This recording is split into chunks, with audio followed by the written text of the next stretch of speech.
Wala sa dugo namin hatred. Lahat na ginawa mo, you destroyed my daughter when you promised that you will take care of her and you will never hurt her.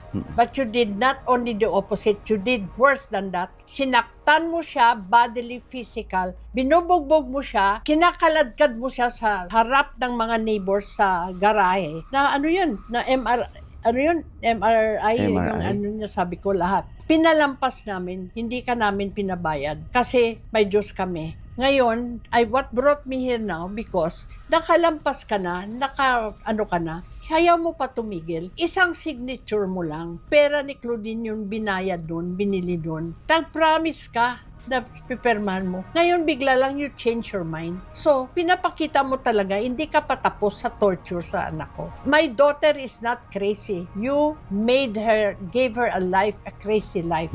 That she's not anymore, parang hindi na makayanan. That's why I come here. Because binalikan ko ngayon lahat ang nangyari. Kasi na-realize ko na hindi mo talaga titigilan yung anak ko. Up to the end, tinutorture mo pa, pinapahiya mo pa yung mga anak mo. Because galit ka sa anak ko when dapat yung anak kong magalit sa'yo.